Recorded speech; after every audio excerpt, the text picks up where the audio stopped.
Well, we know what it's been like. It's that time of the month when you're on the World Snooker website, you're smashing refresh on the homepage, and you're just wondering, when is episode 3 of Baize Watch going to drop? Well, great news, snooker fans, we're back. And this time, we're building up to the big one, the Betfred World Snooker Championship. Roll the titles.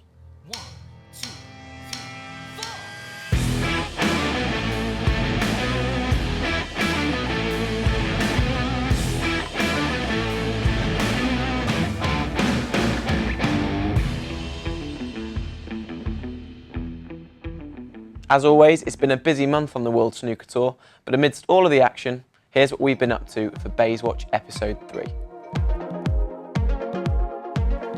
First up, we visit some of China's brightest young talent at their base in Sheffield, getting an exclusive insight into their life living and competing in the UK. Some of the tour's biggest names reflect on some of their greatest moments from the Crucible. Another contender takes on our rock-solid Blue Ball Challenge. And John Higgins completely loses his mind. I don't want you to get a metal ball.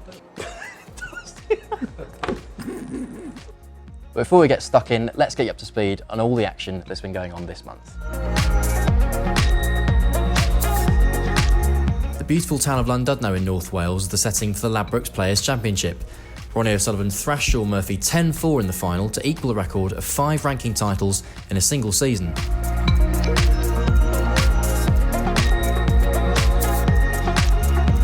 Then we flew east to Beijing for the Fuhua Group China Open, another flagship event in Asia with a record total prize money of £1 million. Mark Selby lifted the trophy for a third time since 2015 after beating Barry Hawkins 11-3 in the final. Perfect preparation for Selby's upcoming world title defence. Well, the Betfred World Championship gets underway this week with the qualifiers, and we met up with 3 of the players who will be in action. All 3 are from here in China, but have made Sheffield their adopted home city. But just how well have they adapted to life living in the UK and playing on the Pro Tour?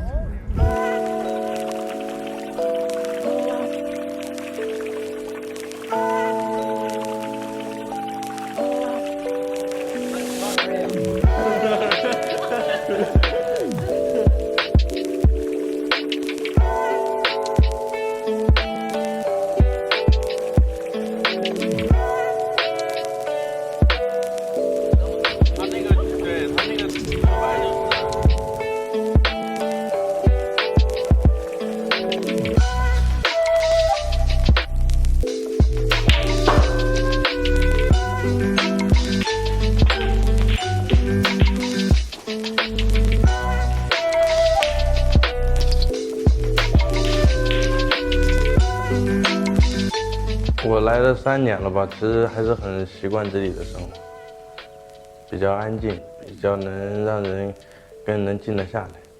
其实我最喜欢的 Sheffield 就是它能让人觉得很安静，让你更能静得下来做你自己想做的事情。然后跟国内比，这里来说你的朋友会少一点，然后你更能专注于自己的事业。我是挺喜欢的，但每次一回国的时候就想到回英国，对，已经算是我第2个家了。谢飞不是很繁华，但是特别适合生活吧，也特别适合练球。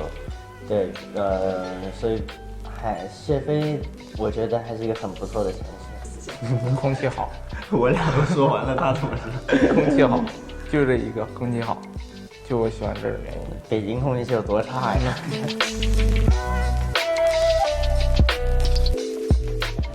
I set up this academy last year, last January. The reason is because so many Chinese coming to UK be a professional more and more each year. But the problem is, they first time come here, thousands of miles away, nobody look after them, nobody understand their culture. So it's quite hard for them to play, snooker if they don't settle off the table. So because I know all them well, so I can always communicate with their parents. So that's the reason why if I set up so in the city center, so they won't be homesick, and also I always very handy help them everything. 从我而言，我感觉没有什么很困难，但是就是身边肯定朋友没有像国内的那么多，然后在这边完全靠自己自律吧，然后练球各方面都得靠自己，困难的是语言也是个问题，但是我们也在自己慢慢学习嘛，相信也在会不久以后，可能我们英语肯定会好起来的。对于我来说，应该算是语言吧，语言，然后包括可能跟在中国可能不一样，因为全都是国外人，然后可能语言、交通啊，包括就是一些方式、一些说话的方式、一些做事的方式，可能都不太一样，跟在中国，而且朋友也少了很多，也没有什么亲人在这边，所以说可能自己待在这边可能比较孤独。Yeah, they always talk to their parents because the technology now so advanced. They can WeChat and Skype and yeah, do everything. Always talk to their family back in China, and also so many events in China, so they can go to visit their family. I think that's the reason why they play for the events. You know, in China, they're more motivation. They want to qualify. 刚来英国的时候，那时候还不像现在这么多中国人，那个时候人还少一点。然后对于现在来说，已经过去3年，我觉得这一切我都已经很习惯了。然后我也觉得谢飞现在很多地方我也很熟悉。然后我觉得目前为止最困难就是觉得每天有时候自己面对自己的时候，每天自己要面对自己要做的事情，有的时候会觉得很难去坚持。比如说要每天健身啊，或者说练球那么久，会觉得这是个特别咬牙的一个特别艰苦的过程。好，对，能赢球就行了，最大的困难就是赢球。Any sports, or any job, if you're happy, with your life, then you do well. You enjoy more. That's the reason I always started from there off the table. For example, this academy set up just only 200 meters away to Crucible. That's in the heart of the city, Sheffield, and also their flat only 2-3 minutes walk. 科斯堡对我来说简直很美妙，因为很小的时候，可能刚开始打球的时候就会看一些比赛，特别是那时候就有，但那个时候还不知道是克鲁斯堡，只知道是世锦赛，然后到后来慢慢14、15岁的时候开始知道这个比赛是在克鲁斯堡举行，然后到了英国之后也亲身在克鲁斯堡看过比赛，所以会觉得简直在上面打球感觉很享受，因为每进一个漂亮的球，观众都会给你最热烈的掌声，而且都是就是突然一下掌声就来了，突然一下就特别安静，所以感觉这才更是像一个很兴奋，然后出场的时候也很紧张。然后可能一上来自己也是特别紧张吧，然后其实到后面我还是很享受这个比赛。以前老从克鲁斯堡路过，然后我们在这边附近住，老从那边路过怎么样？我就老是想，自己想什么时候能在克鲁斯堡这里面打一场球，没想到真的打进了。然后虽然很紧张，然后也很艰难，因为毕竟第一次打，压力也是挺大的，挺紧张的，没见过这种场面。然后不过到最后，我觉得还是这个比赛还是挺刺激的，所以说我还是比较享受这个比赛。那你斯诺克，你最大的目标是什么？就整个斯诺克职业生涯？那我们3个就不用问了，袁姐，这都是一样的。一个目标，一个目标，世锦赛冠军，中型冠军，世锦赛冠军嘛。对啊，我们3个这都不用问了。除了这个，还要么就世界排名第1，2个给我选一个也行。你们觉得世界第1重要还是世锦赛冠军？世锦赛冠军。世锦赛冠军。很多人排过世界第1，但是他没有拿过世锦赛冠军。如果你拿了世锦赛冠军，很自然而然你的排名就是世界第1了。但你像辉哥当了世界第1，虽然时间不长，但他没拿过世锦赛冠军。对啊。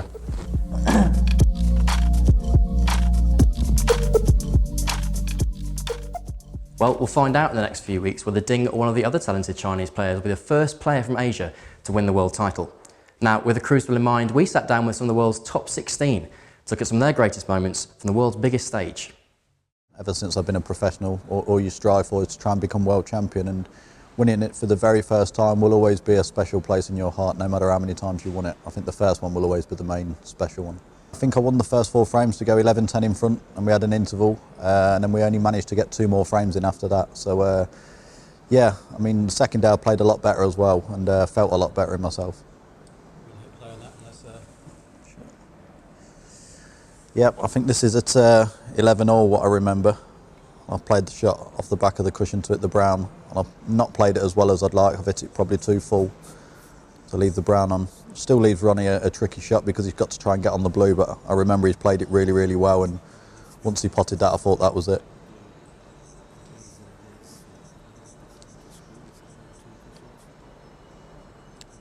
I think he stuns the brown here off 2 cushions.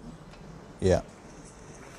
And it was funny because I remember watching this and then he's potting the blue and I'm thinking, yeah, my only chance now is if he misses the blue because he's stretching a little bit. Because I knew he only needed the pink. But when he got down to the pink, I remember him walking round to have a look at the angle on the black and thinking that he needs the black as well, and I knew he didn't. Yeah, I mean, you could set this up like a million times, he'd never ever miss this, Ronnie. So, but I still remember looking at his body language and he sort of took a deep breath and I thought, well, he must be feeling it a little bit. But I still didn't expect him to miss it. And he's played it really hard as well, what I remember, to try and get on the black. So I can only imagine that he's probably thinking he still needs both, but he only needed the pink.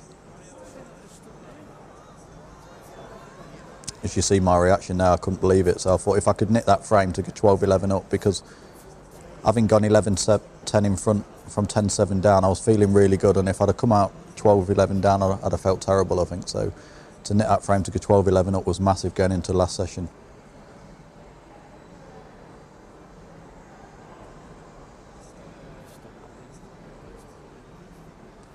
Still left it quite tricky though, to be fair, the pink and the black under the pressure as well. I think I've just rolled the pink in dead weight.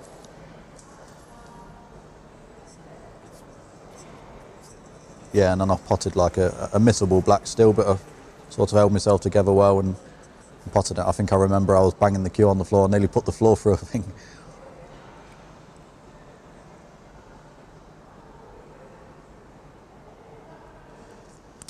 It's strange because under the circumstances I still felt really relaxed, even though how much pressure was on it in this shot. And I think that was probably the difference going into the last session. That gave me the belief, even if I was 12-11 down, I still wouldn't have felt as though I played a great session because I was behind. Even though I've gone 10-7 and I've got back to 12-11 down, you'd have still took it. But because I got in front and then sort of let the lead slip again, I'd have been devastated. So to go in front, I know it was only one frame, but it seemed massive at the time. I've always said if I could play anyone in a world final and come out on top, it would be Ronnie, because you want to play the person who's at the top of their game and the best player in the game, which is Ronnie. So to beat him that first time in the final sort of gave me confidence every year going back there, and as you say, since then I've won it another 2 times, which is fantastic.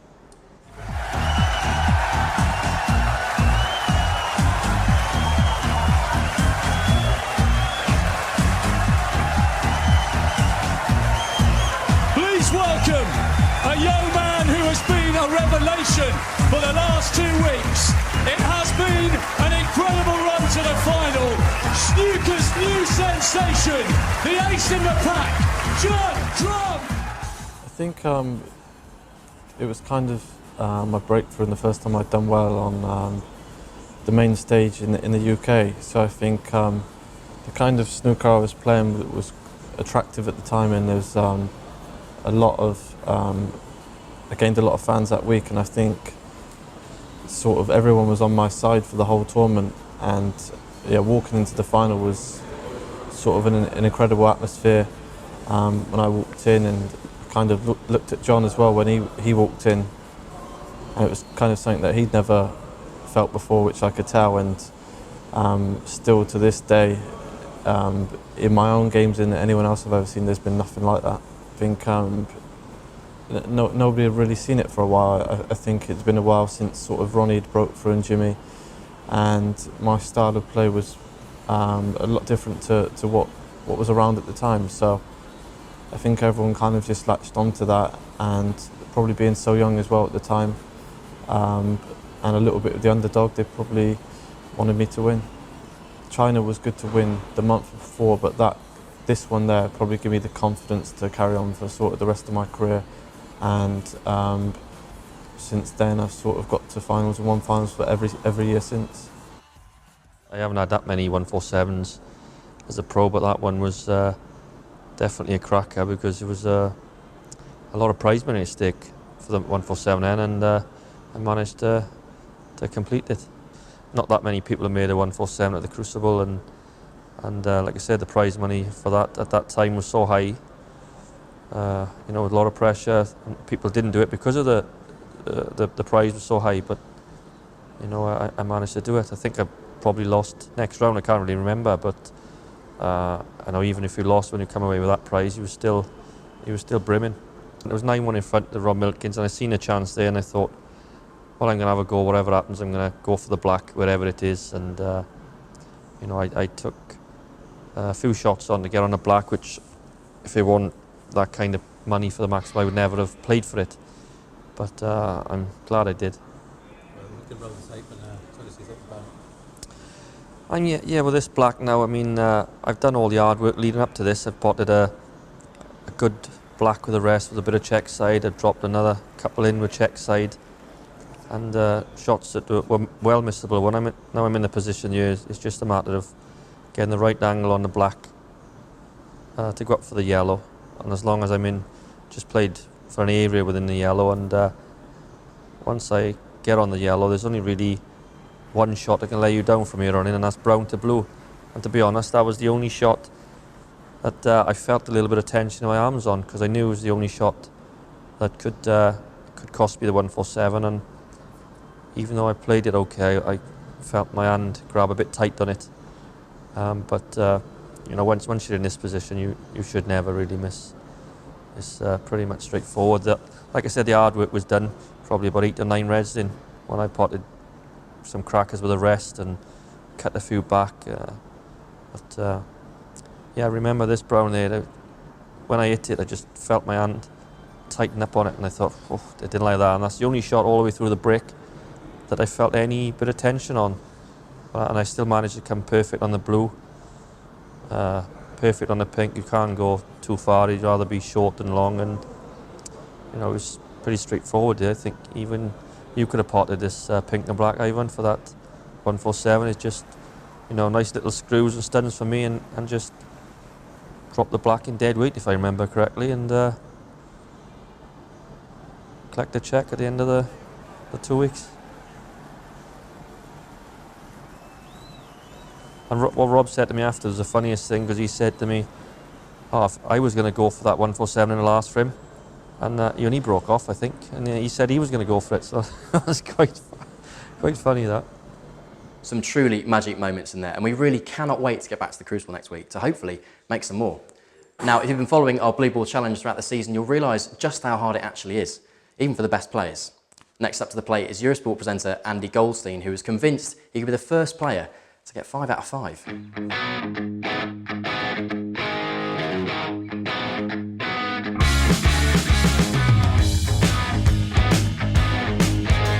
Hello, I'm Andy Goldstein, known for my snooker presenting and of course my marvellous hair. I'm going to have a go at the Blue Ball Challenge, so let's see how the Galfall does, shall we?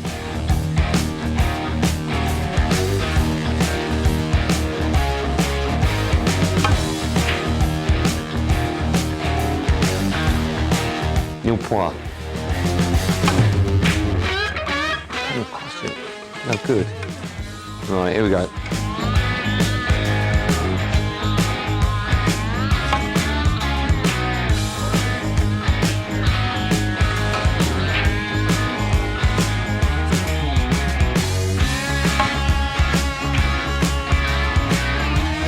Last go. If I can get one more out, put me up.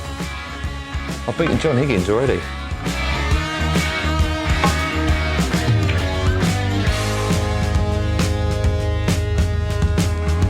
Close. No cigar.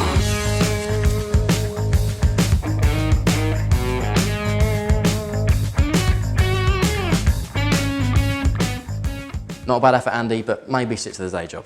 Next up on Baize Watch, John Higgins and Ricky Walden may have a multitude of titles between them, but deep down they know their careers weren't complete until they'd proven themselves on a game of World Snookers. Who am I? Here's how they got on. Did I throw a few in? He threw them all in. The scientific dude. Gentlemen.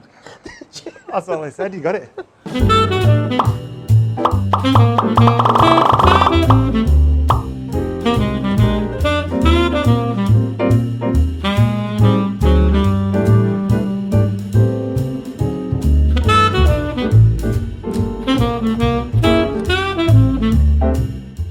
So then you've got to.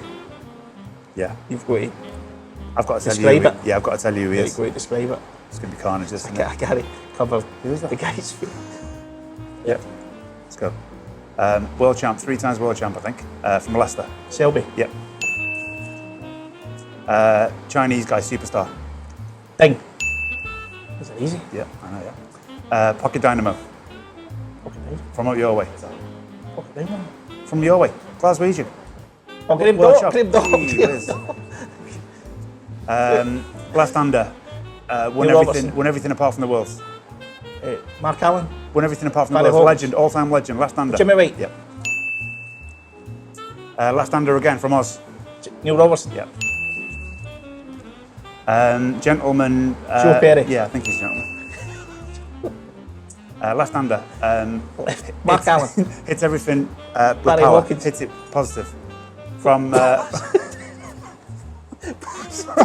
from down south. From Bristol, but now he's south. Left-hander. One Jack loss. Lazowski. No, his mate. No. Jug Trump. Yep.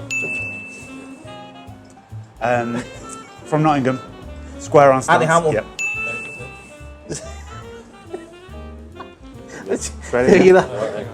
That was good. Pocket Dynamo. I don't want you to go a medal. Pocket Dynamo. Where did you get that from? It's everything. It's everything positive. I wanted to say. I wanted to say he smashes everything. This time we're going to go no. Oh, did I throw a few in? He threw the ball in. The thunder feet out. Gentlemen. That's all I said, you got it. Right, no nicknames. Ready?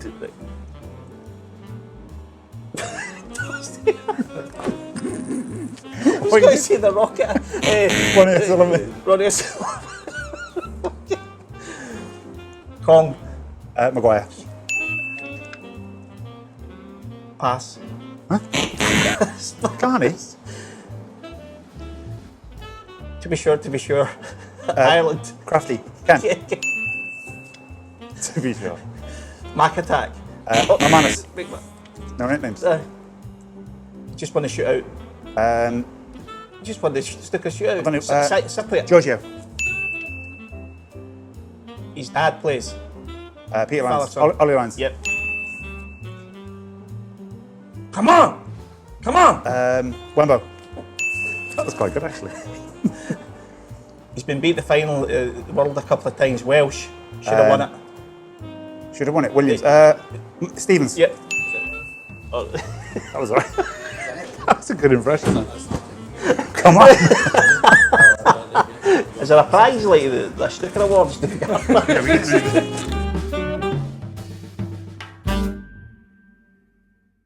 And that's it for the show this month. Make sure you follow the Betfred World Championship qualifiers on our website, worldsnooker.com, on all of our social media channels, and watch it live on Eurosport Player. Next week, we return with our Judgment Day live special, which is live and free for all to watch on Facebook, and then it's the big one on the 21st. And this is the part of the show when we usually remind you what's coming up in the next few weeks, but you don't need telling again, do you? See you next month.